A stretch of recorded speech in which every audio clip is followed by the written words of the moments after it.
This is the Situation Room, the only way to start your day. Coming out of this and what essentially could mean. We'll ask those questions. We'll get into it and see what it actually means. Sure. Dennis, first of all, wants to take you to Egypt. Yes, a beautiful country. You talk about ancient Egypt. Today in Kenya, we're fighting equality, especially between men and women. But in Egypt, they tried that in the ancient days because women had the legal basis to own land and also to initiate divorce because that was in their culture. Yeah. You talk about the Suez Canal and what exactly it does to Egypt, and it controls 12% of global trade, just that canal, and it is important for the country. The Nile River is the blood of Egypt because it is what gives them water, also powers their agriculture as well. But let's go to the proverb. A monkey looks like a deer in the mother's eye. Okay. How would you interpret it? A monkey looks like a deer In the mother's eyes. in the mother's eyes. Well, I guess similar to beauty lies in the eyes of the beholder. So if you're a mother and you're seeing your child, of course you'll see them in the best image that you feel befits your child. But in our context, particularly the subject for today, I think it should be the opposite. And that Kenyans see politicians and those in government as monkeys, not as deers. Because we believe like 99% of our problems are as a result of their failed leadership. So to us, if we were the mother in that proverb, we would not see our government, who we put in power, and our leaders, who again we voted for, we wouldn't see them as deers. Actually, we see them as monkeys because they have failed us time and time again. They have not been able to deliver on their mandates, on the promises that they made. And that's why we find ourselves in the situation we're in today. That's how I'd see it. You know, he speaks as if he was to write a letter to the government. He would not start with the dear government. Yeah. No, Government. Well said. Indeed. Yeah. All said. So let's look at some updates about what's going on with this compensation committee and then the victims. Sure. The president has unlocked a 2 billion shilling reparation fund for protest victims. We know that that's the amount that they were looking at. We're going to start asking some questions about where that money comes from. Is it part of a supplementary budget? Is it part of emergency funds? Okay, so that comes up. The Kenya National Commission on Human Rights has identified 1,563 victims of rights violations. And as a result of that, we've seen that certain things have happened. So the compensation fund, it's been set aside. It covers victims from 2017 to 2024 and 2025. It's being led by the KNCHR. We know this. They aim to complete compensation, not finding out all of this, to complete the compensation by June this year. So the things that they're looking at are thus: death, fatal shootings, custody deaths, 3 million shillings plus expenses is what then you would be given. Sexual and gender-based violence, 4 million shillings. Abduction, disappearance, 2 million shillings. So I guess this 2 million shillings is paid to the family if they're unfound. Severe injury, gunshot, amputation, 1 million shillings.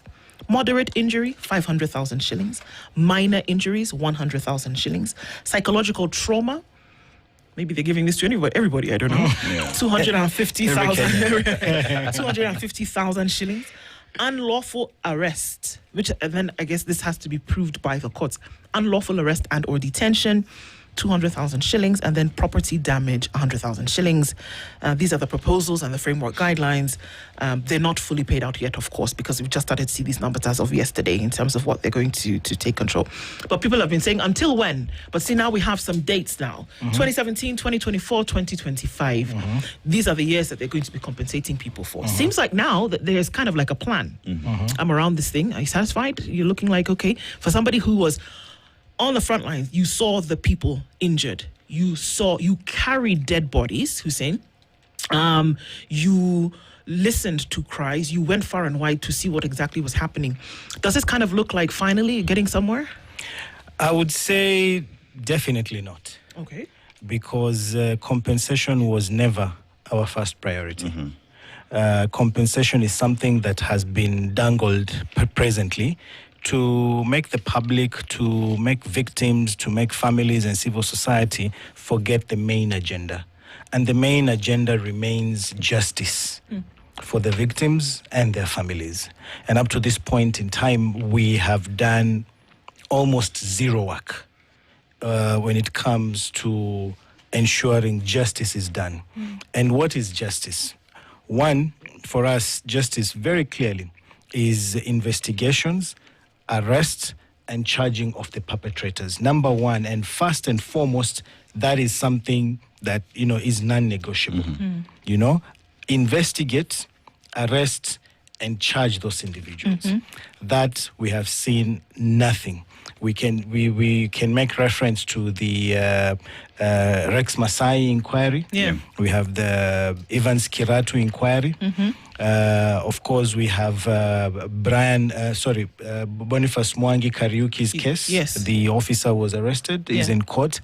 But remember, we have over 100 victims of the 2024-2025 Gen Z protests. And up to this point in time, almost nothing has been done, because the most is when we took these families to the IPOA offices to record statements. And as we stand presently, we have not seen any movement in that regard. So are we satisfied? Are we happy? Definitely not, because our main priority, our main agenda has not been dealt with, and we have not seen movements in that regard. When it comes to families and the compensation, what we want to know after this investigations, arresting and charging, is what mechanisms are being put in place, because that's number two in our agenda. What mechanisms are being put in place to ensure non-recurrence? Right. We can't just be killing people and paying them off, killing them and paying them off. That is what we are being told presently. So there are no safeguards, there are no mechanisms being put up to ensure that we don't go back to this same situation. So number two, we are asking, we have the various laws, including now these guidelines that are being presented to us. How are we ensuring that police, number one, do not kill Kenyans? How are we ensuring that public order is handled in such a manner that it protects Kenyans who are exercising their rights rather than, killing them? Yesterday when we met with the families and we were discussing these guidelines, they were like, how are we here sitting, discussing, when the government is repeating the same thing again outside? Because we had Kenyans who had been arrested the day before, Kenyans who are taken to court. So, people are exercising their rights. So it's like this is going to be a conveyor belt. Kill, harm, torture, wrongful arrests, as many were yesterday. If you saw some of the videos, people are simply chanting in town. They're not even protesting. They're just singing. They were standing and singing, and they were arrested. And I was wondering, so you've arrested this person who was singing at archives. What are you going to charge him with?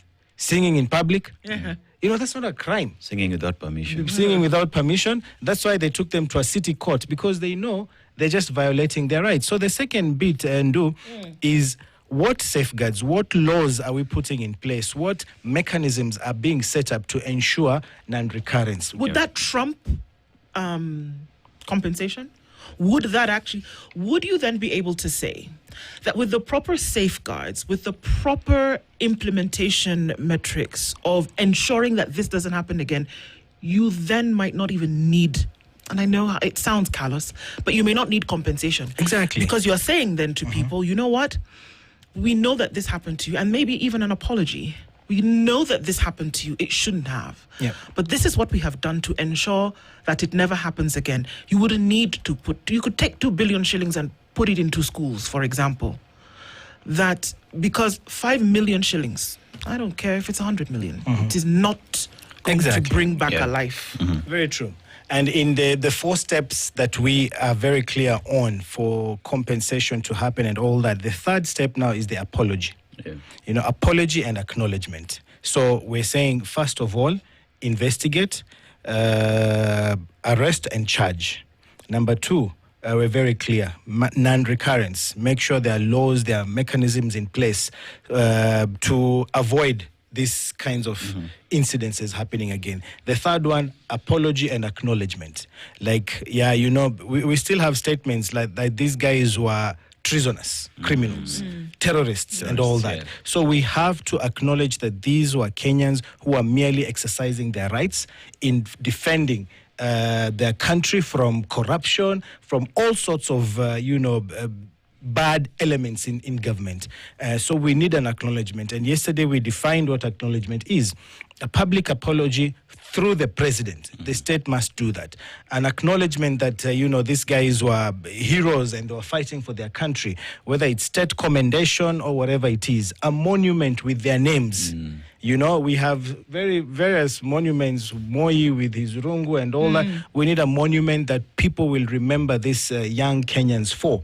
And it's not just for Kenya, because they started a movement across the world. And we have changes in various countries from Nepal to Bangladesh, Mozambique and others, and it started from Kenyans. So we need that acknowledgement. So that's the 3rd step. And then now 4th is when we come to compensation. And compensation is not... Because I remember one of the families, the mother of Eric Kasioka. Eric Kasioka was shot and killed at Parliament. He was the one in the white overall, if you saw people carrying him with the flag. And he was saying even 100 million, if I was given 100 million, it's not enough to compensate for a dead person, But it's that acknowledgement that, we're sorry that this happened to you. So it's not about the money, really. But if you give out money without these other steps, I would say it's not even putting the cart before the horse or dangling a carrot in front of a donkey so that they can run fast. Because these families now where they are, they've understood what's happening. Right. Yeah. I mean, I want to look at the laws of the land as it does exist. You look at the Bill of Rights, right to life. We also have laws that stipulate on when to use force by the police. Police have their own modus operandi. They know how to handle protests and everything else. And if you look at the conversation, even as to take the broad-based government and stopping extrajudicial killings and everything, the only thing that is being pushed most is compensation. We're not talking about all these other steps. Because where we sit today, police are supposed to protect life, not to take life. Police are supposed to protect Kenyans, not hurt, not harm Kenyans, not kill Kenyans. And as the political class is pushing for this agenda that is seemingly easy, pay them and you go. Many look at it in retrospect, they're making it easy to pay so that police can continue killing because they know we'll just pay them off and life will continue as normal. Which then brings into place perhaps another perspective, which is let us respect the Constitution, implement the Constitution, and live under the Constitution as the guiding law of the land. So even as we push that, even these 2 billion shillings, when you're asking, where did it come from? All of a sudden, we have some 2 billion shillings somewhere to spend all of a sudden, which to many does not make sense. So is there any honesty from the implementers with the implementation or just respecting the rule of law? In the statement we issued yesterday, because we had a full morning and we looked at the guidelines, we tulichambua in and out. And we had Professor Kivutha Kibwana to help us with that. So we really went through those guidelines with the families, made them understand what's happening and all that. And in our discussion, we were very clear that we are not doing this for political expediency. We're not doing this to tick a box, If you look at the timing and also the timelines that we have presently, you will clearly see the target is June 25th. They want this process 90 days, this process to be concluded before we get to the 2nd anniversary of the June 25th massacre. And we're saying we want this done properly. We even asked, because these are the families that are supposed to be compensated. They who are supposed to be compensated have said, we want this done properly. In fact, we are asking for KNCHR to be given an extra 90 days because it doesn't make sense. Just look at one of the steps now. They've issued these guidelines and they're giving people 7 days.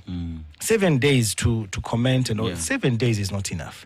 I mean, we managed to mobilize quite a number yesterday. I think we were around 50. But there are many others in Mombasa, in Rift Valley. They might have, other opinions that they want to key in. So when you give people 7 days only, and we understand because, yes, we want more time, but we know KNCHR has been given that time limit that in 90 days you have to conclude this exercise. So we said, these are the people who are supposed to be paid. And they're telling you we're in no rush. We don't want the money like before, give them 90 days. Let them go through this exercise properly. Whatever systems they have, they're saying 4 million because they've given minimums. Remember, the guidelines have given minimums because they know you can't pay everyone the same. Loss of life of Kennedy, the young 12-year-old boy in Rongai who was shot and the president asked if he's still alive. That one, and let's say Eric Kasioka, who was shot in Parliament, and Abdurazak, who was in hospital for several weeks, with a gun lodged in his spine, but eventually died. You can't say all of them will be paid the same. This is a young boy, this is a youth who just died on the spot. This one went through like pain and suffering for several weeks before they died. You can't pay them the same. So you have to give enough time for these people to consider all these things, and say, okay, so this is a young boy. Let's set this at this much. And maybe if there's another 50-year-old, because there was a man who I think was burnt at one of the supermarkets. I don't know, Jack and J. I don't remember the name. So you have to give these people enough time so that they can go through these cases and give figures that are reasonable. You don't want today to hear this one was paid 5 shillings. Like we had the SGBV and loss of life, which had different payment minimums, with SGBV higher than loss of life. So yesterday, again, families and victims were discussing how is that so?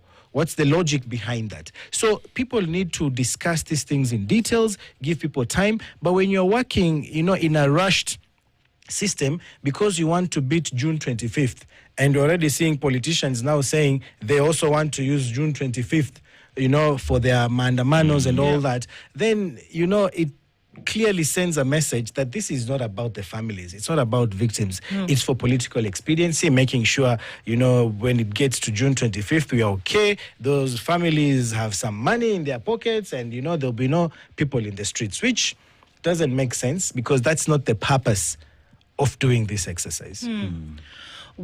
I mean, just looking at rights over time, I look back during the atrocities that happened on the African continent, when we look at DR Congo with the Belgians, where we look at different parts of what's Rwanda, Burundi today, when we look at things that happened in West Africa, East Africa, Southern Africa.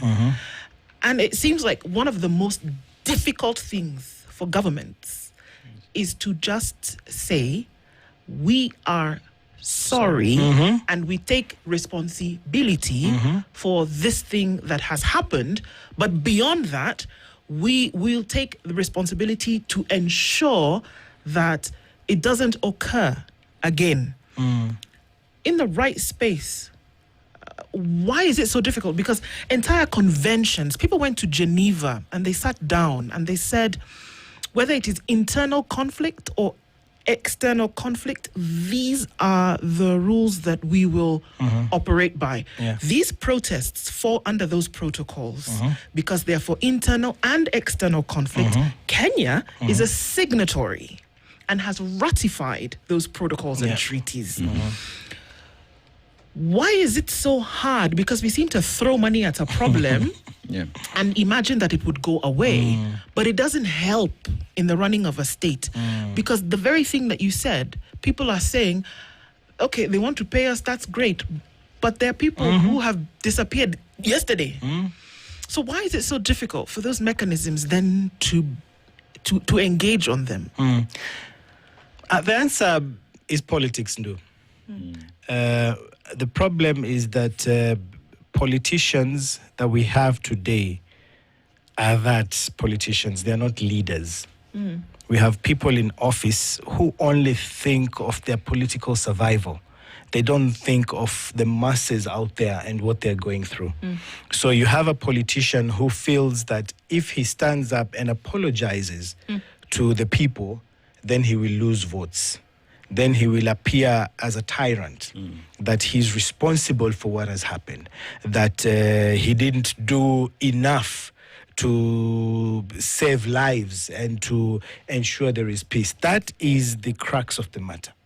They feel that standing up and accepting responsibility will make them lose in the eyes of the public. And this is why they are ready to do everything else but fail to admit liability, as individuals, as people in government. And because of that, we are faced with so many challenges as a country.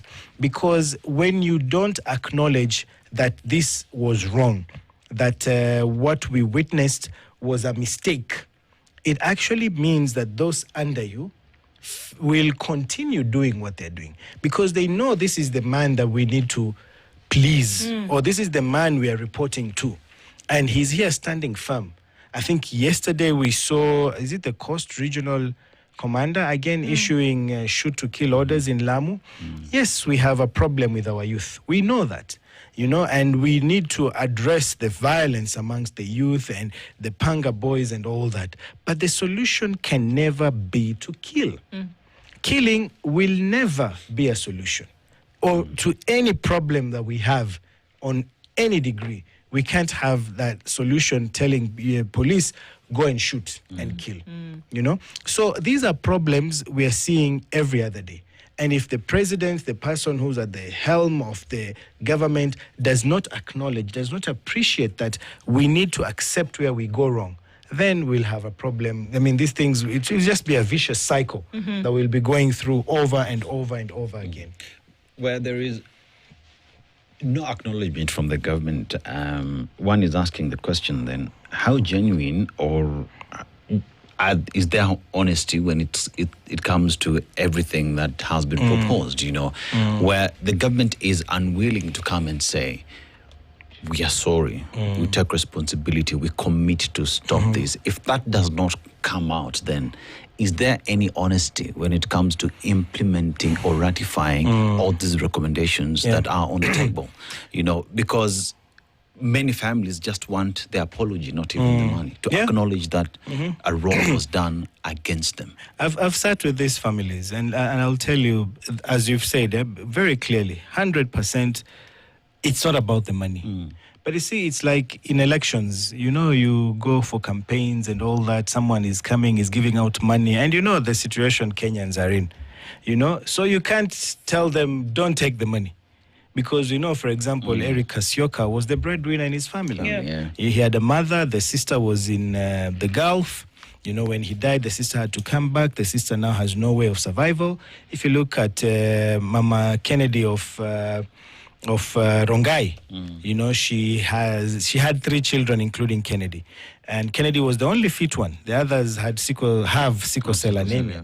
So Kennedy is the one who would stay at home, take care of the siblings, while the mother goes out to fend for the family. Now, without Kennedy, the mother can't do anything because she has to stay at home and take care of the sick children, And, you know that this is not right. Ideally, we should stay firm and tell families justice first. We have these processes. Say no to the money. Don't go for it because this is just a way to hoodwink you from pushing for justice. But that, they're in such desperate situations. Some of them, some water. Some of them are in such difficult economic situations that you can't even imagine telling them, achaneni na hiyo pesa kwanza. So you tell them, go for it. And we even ask ourselves, for instance, where is this 2 billion coming from? It's like there was money lying around, doing nothing. And now the president just decided, where is that money that we, can you give it to these guys? Because we also have to ask those questions. KNCHR has to ask those questions. Is it a budget vote? Was there a supplementary budget somewhere? 2 billion is no little money. No, it's huge sums of money. So there's so many questions to be asked, but then you're like, okay, do we just say no, or do you take what you get now as you still push for the rest? How does it settle down with the families where we have a broad-based government that came together and that was the first ticket item, yet we see immediately the following year many more Kenyans were killed. Right now we're talking about compensation that ought to happen. But then again, we have individuals who are arrested in Nairobi. You have a police that is still a force, not a service. You know, you couple all things together and nothing seems to be changing. So then as you're having this discussion, say, with KNCHR, there needs to be a discussion with the police as well for them to be on board and give assurances that this will not happen. You've said yesterday there is a shoot to kill order that has been given to Lamu. You know, one asks the question, is there any intent? Police, government, or are we just operating on promises but no implementation? There is zero political will to change the system as it is. I will tell you that for sure. There is no, I mean, the goodwill, even from the police service, because we have, what we have today in Kenya is regime policing. They don't police to follow the constitution. They don't police to follow the laws. They look at who's in power and what does he want. That is why police and goons are working side by side. You know, and police will just watch as goons attack, beat members of the opposition and all that, because they know this pleases the political powers of the day. We have a police service that will say shoot to kill, because, Murkomen said the same thing. Akikuja kwa police station, shoot. Piga risasi kwa mguu. So you already have a leadership that is pro violations, pro brutality, pro torture and all that. So because we are police and we don't respond to the law, we will follow what the political powers of the day tell us to do. And this is the big problem we have with our police service, that it's a regime policing and they don't follow the law. And any day they will just stand, you go to a police station yesterday and say, I'm waiting for orders. You're the OCS. The law is very clear. So there's somebody release these people. Yeah. Why wait until tomorrow for 3,000 shillings? You can release these guys. You have the power. Here is the law. It says the OCS makes the decision. But then the OCS tells you, no, I'm waiting for orders from above.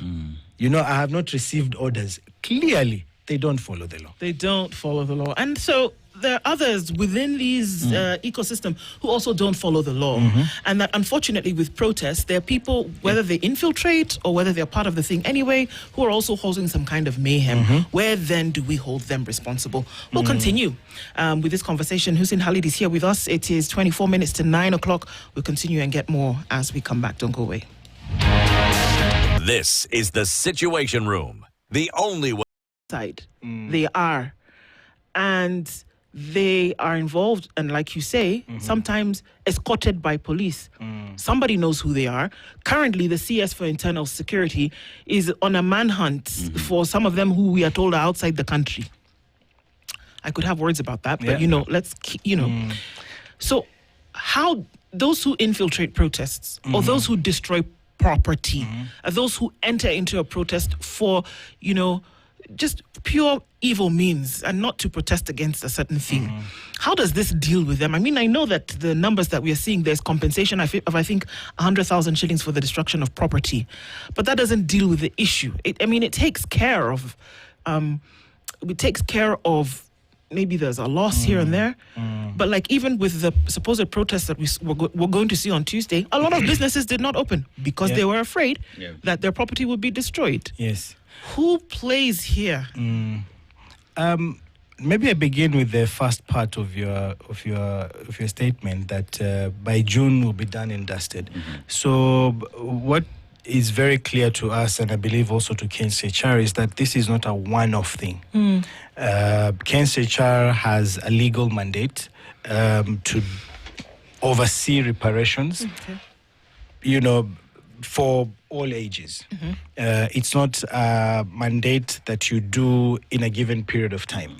We know that there's the presidential directive for 2017 to 2018, to 2025, sorry. But also that process, if you look at the 6 months given, it's not enough. And so what they've said is that they will prioritize death and serious injuries. But they've also said that people can still submit their compensation claims and all that beyond even June, the June deadline, because that is a mandate that they have. The question for reparations and, victims of torture, we have laws that have been there even before this 2024-2025. I think the law that we have presently is of 2017 on compensation and all that. Yeah. And the biggest challenge has been resources. There have never been resources to enable the commission to oversee the reparations and all that. So it should be an ongoing process. It's something that should have been there years ago. It should continue years from now. So that people at least understand what's happening. For us, we know that we've been working very closely with the Gen Z protest victims. So that is what we are pushing forward. We are urging the commission to begin with 2024, 2025. At least, for 2017, people have sort of like moved on in a way. We can't say that people have completely moved on. Of course, we can't say that. But we're saying 24, 25 is very recent. The torture, the psychological challenges are like happening now. So let's prioritize this as they also look at, how they will be able to manage. And it's not just 2017, it should go back to 2007. Elections, it should go back to even 80s and, more Kenya and all those things. They should all be factored in.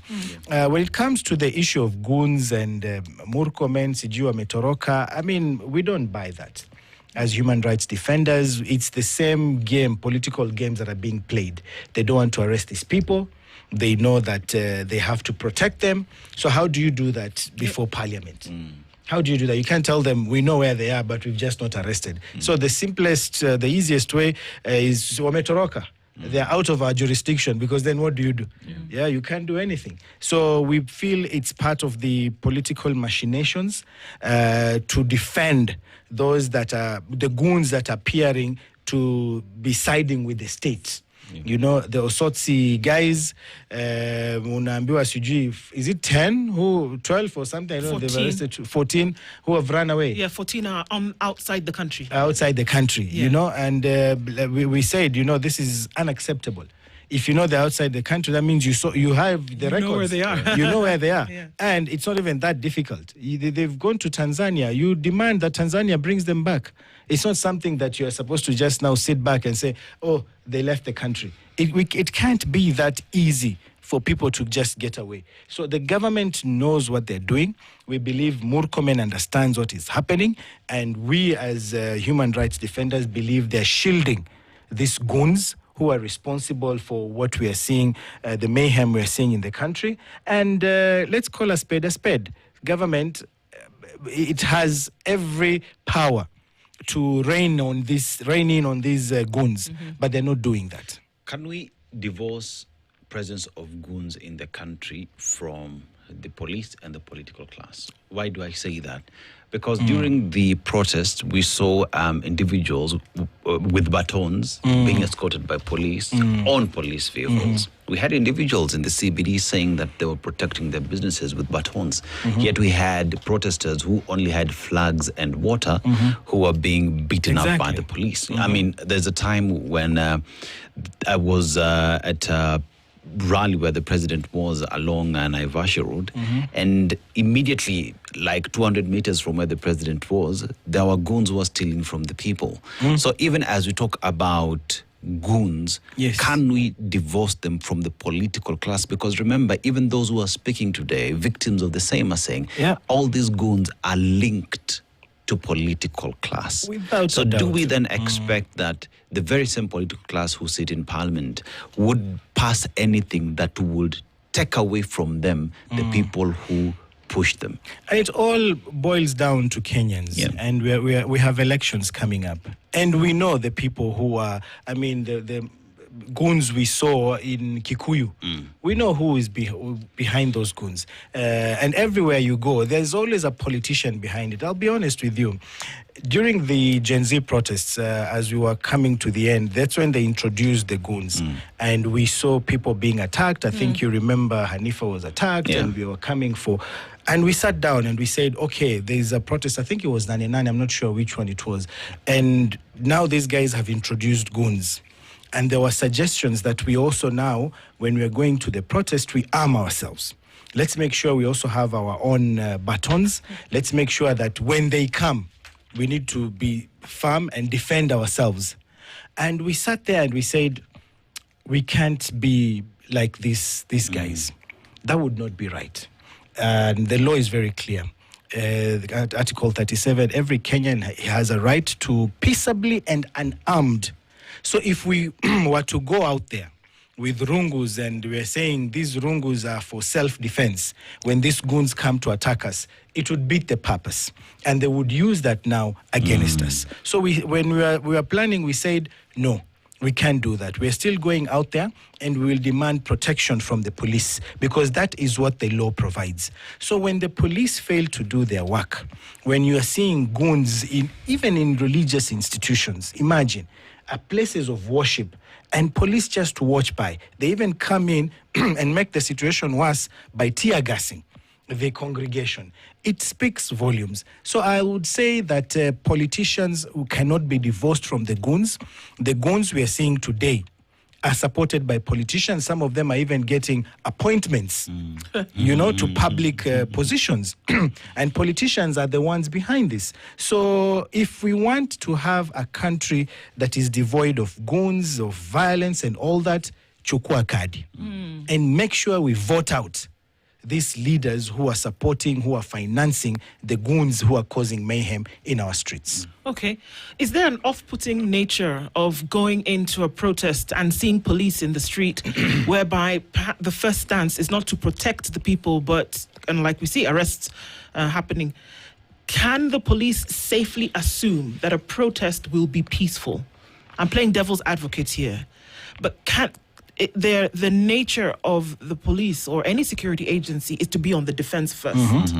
So when you see protesters coming to the city with or without prior knowledge and or permissions, as it were, do we blame them for being on the defensive first?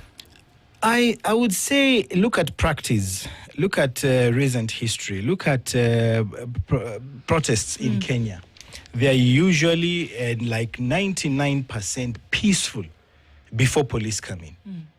Always. I mean, show me a protest where people were fighting each other or were burning vehicles or, torching buildings before police came in. None whatsoever. I mean, at least in recent times, I don't remember any. So you'll find that when police come in, they want to come in and disperse or dictate the road people should take. That's where we now begin getting to see problems. So I believe that, yes, police have a duty, and that's why we issue notice. The purpose of issuing a notice is for police to come and ensure that the protest is safe, that there is security. So we understand their responsibility, that if you see people who are diverting from the cause of the day, then you make sure they toe the line. But the problem is that when a protest is pro-government, there will be no disturbance. People will be allowed to do everything they want to do. But when an issue comes up, a human rights issue, people are complaining about fuel hikes and all that, then you start seeing police. And this is why what I'm saying, we have regime policing. Their duty and their responsibility right now is to serve the political powers of the day. It's not to serve the constitution. It's not to serve the laws of the land. Right. Okay. So, taking that into consideration, then do you then say that it's almost as though it's a desired effect for that mayhem to come about? Because if compensation is taking place, then one would assume that you don't want this to happen again. Yeah. So then why not be... almost welcoming of when somebody is sharing an opinion about a certain issue. I think about the streets of Paris, and police are almost, they know. I mean, what day is it? There's going to be a protest in the city.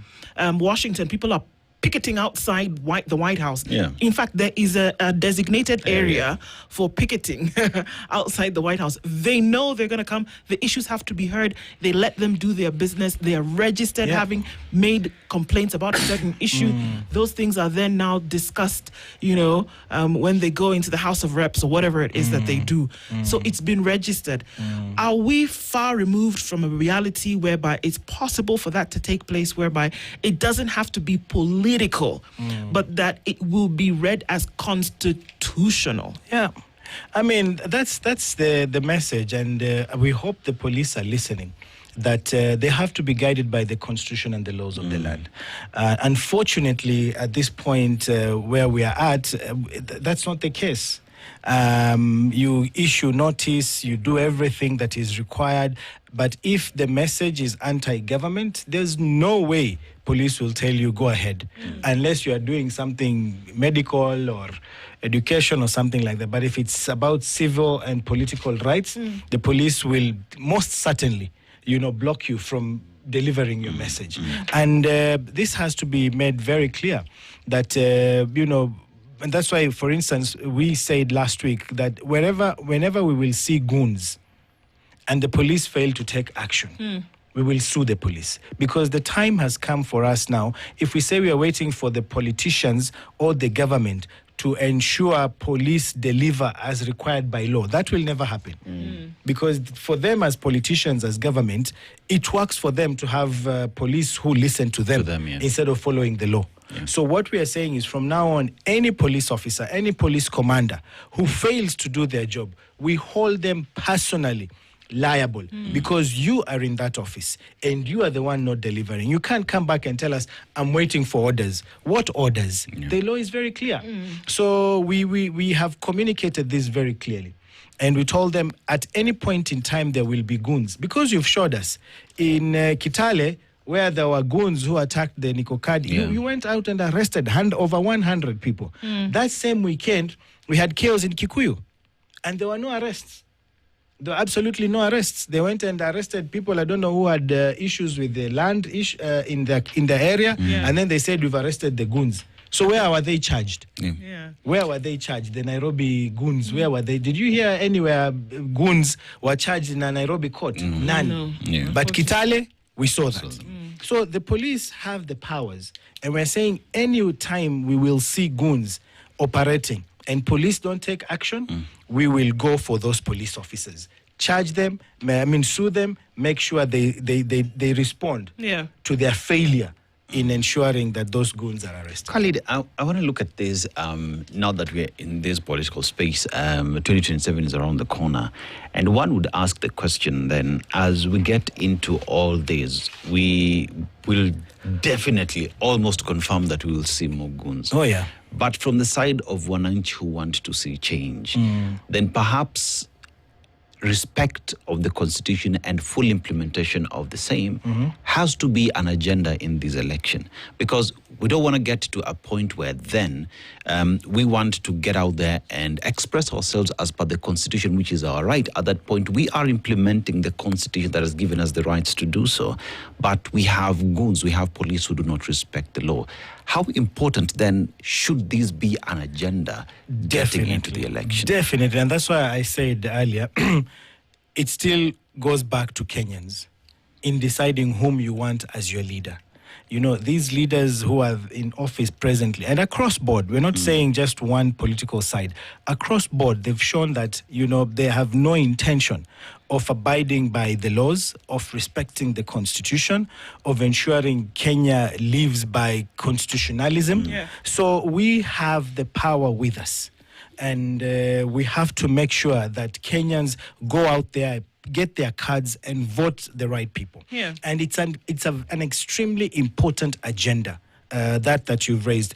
How do we have a system that respects the law? At the end of the day, if there is no rule of law, you're saying everyone, it's Anything laissez-faire. goes, yeah. Anything goes, and we can't have that. So we are appealing to members of the public. We are appealing to Kenyans. As you decide on who to choose as your leaders for the next 5 years, please follow through and put leaders who you know will respect the Constitution and will abide by the laws of the land. Definitely. I mean, it definitely couldn't have been said better. But just really quickly, in seconds, really, what happens to those who should be compensated, like we've seen, but for whom there's cases of inquiry as to whether there's a case to answer? Rex Masai comes to mind. There are a couple more. Okay, maybe Baby Pendo falls in that because it's 2017. Yes. Awuma's daughter, Kennedy. They are all in court, as it were. What happens to them? No, these are two very separate processes. Okay. And it's very clear. The court process and compensation are two separate processes. One does not interfere with the other. Okay. So they will proceed as they are, and we hope all cases get to court so that we can have these people answering to their crimes that they've committed against these people. But those two are not in any way like stopping the other. As in, you can't get compensation because there's an inquiry, for example? No. You have your compensation and the inquiry goes on. All right. Yeah. It's one to watch. I mean, there's so many intrigues around this. Thanks for opening this up with us. And of course, the human rights are everybody's rights, that we can actually follow them. Definitely. Hussein Khalid is the CEO of Vocal Africa and has been here with us this morning. We keep following this, and thank you for taking the time to do this with us this morning. Thank you for having me. 9 a.m. Good morning. The latest news from around the world. 94.4 Spice FM. This is the Situation Room. The